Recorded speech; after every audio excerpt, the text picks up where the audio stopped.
მსოფლიოსა და ჯანდაცვის მსოფლიო ორგანიზაციის ახალი გამოწვევა COVID პანდემიის დასრულების შემდეგ საზოგადოება ახლად გავრცელებული ვირუსის შიშმა მოიცვა. საუბარია ჰანტავირუსის სახელით ცნობილ რესპირატორულ დაავადებაზე, რომელმაც ცოტა ხნის წინ საკრუიზო გემზე იფეთქა. გარდაიცვალა 3 ადამიანი, რამდენიმე ინფიცირებული კლინიკაში მოხვდა.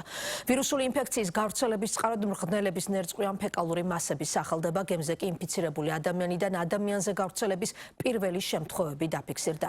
ვითარებას ამ ეტაპზე საგანგაშო და არ მიიჩნევს ჯანმო, თუმცა დაავადებისთვის დამახასიათებელი ხანგრძლივი საინკუბაციო პერიოდი საფრთხეებს მნიშვნელოვნად ზრდის.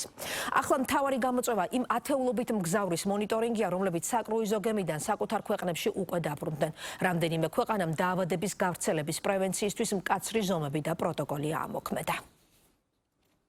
მაღალი სიცხე, ძლიერი დაღლილობა, კუნთებისა და მუცლის ტკივილი, ღებინება, დიარეა, ფილტვებში სითხის დაგროვება და სუნთქვის უკმარისობა. ეს ჰანტავირუსისთვის, ანუ იმ იშვიათი დაავადებისთვის დამახასიათებელი სიმპტომების არასრული ჩამონათვალია, რომელსაც არგენტინასა და კაბო-ვერდეს შორის მოძრავ საკრუიზო გემზე მყოფი 3 ადამიანი, 2 ნიდერლანდელი და 1 გერმანელი ემსხვერპლა. დაავადება, როგორც წესი, ინფიცირებული მღრღნელების ექსკრემენტებთან ან ნერწყვთან კონტაქტით არის გამოწვეული. თუმცა ამ კონკრეტულ აფეთქებაში პირველად დაფიქსირდა ადამიანიდან ადამიანზე შესაძლო გადაცემა. ანდების ვირუსი ჰანტავირუსის ერთადერთი შტამია, რომლის შემთხვევაშიც დადასტურებულია ადამიანიდან ადამიანზე გადადება. ამჟამად ჯამში ანდების შტამით ინფიცირების 9 შემთხვევაა დადასტურებული. კიდევ 2 კი საეჭვოა. ჯანდაცვის მსოფლიო ორგანიზაციაში აცხადებენ, რომ ჯერჯერობით ჰანტავირუსის უფრო მასშტაბური აფეთქების ნიშნები არ არსებობს, თუმცა არც იმას გამორიცხავენ, რომ ვითარება შეიცვალოს.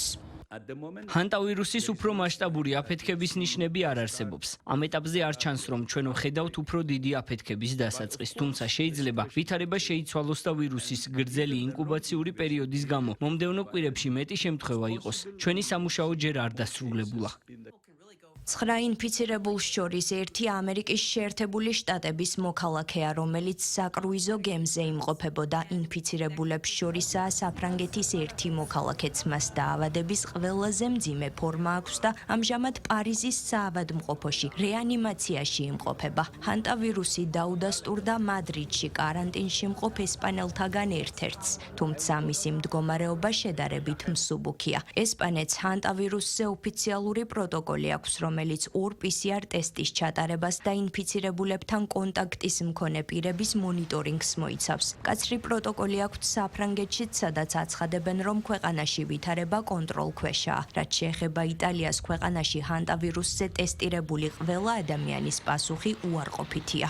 დღეს მთავრობას უდავოდ აქვს ერთ-ერთი ყველაზე მკაცრი პროტოკოლი, როგორც ესპანეთსა და რამდენიმე სხვა ქვეყანას და ეს კარგია, რადგან ჩვენ გვაქვს წარსული გამოცდილება. თუმცა ეს არის ვირუსი, რომელიც ცნობილია იმით, რომ მას აქვს განსხვავებული მახასიათებლები, ვიდრე ეს COVID-19-ის დროს იყო. ამიტომ მთავრობამ სწორი გადაწყვეტილებები მიიღო. სიტუაცია კონტროლს ექვემდებარება.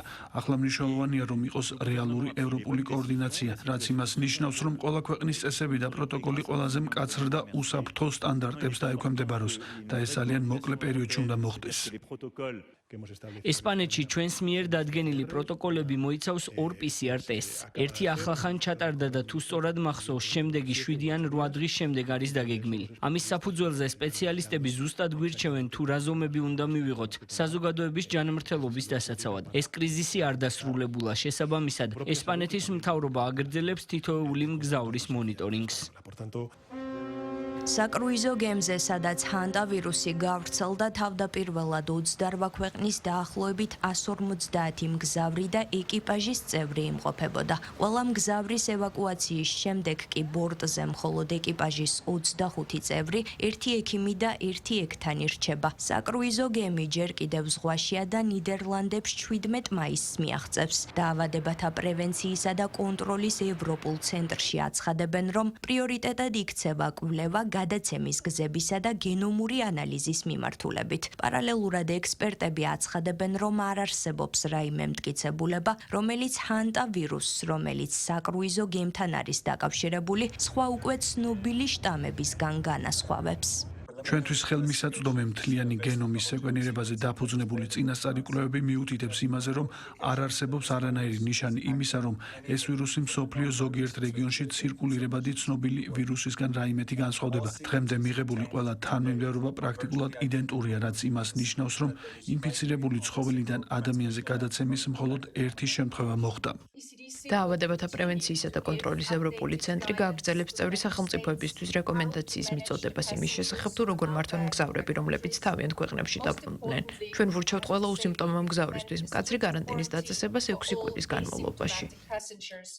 ჰანტავირუსები ორ ჯგუფად იყოფა: ძველი მსოფლიოს ვირუსებად და ახალი მსოფლიოს ვირუსებად. ძველი მსოფლიოს ვირუსების შემთხვევაში სიკვდილიანობის მაჩვენებელი შეიძლება 14% იყოს. ზოგიერთი შემთხვევა უსიმპტომოა ან მხოლოდ ტკივილით შემოიფარგლება. თუმცა იშვიათ შემთხვევაში მას შეიძლება თან ახლდეს თირკმელების პრობლემები, რამაც შესაძლოა თირკმლის მწვავე, მაგრამ შექცევადი უკმარისობა გამოიწვიოს. ახალი მსოფლიოს ვირუსების შემთხვევაში კი სიკვდილიანობის მაჩვენებელმა შესაძლოა 40%-ს გადააჭარბოს. ინფექცია სწრაფად ვრცელდება ფილტვებში და იწვევს სუნთქვის და ზოგჯერ გულის პრობლემებს. ადამიანები ძირითადად ინფიცირდებიან ცხოველთა ნერწყვით, ექსკრემენტებით ან შარდით დაბინძურებული აეროზოლების შესუნთქვით, მათ ფეკალიებთან პირდაპირი კონტაქტით, ნაკბენით ან ნაკაწრით.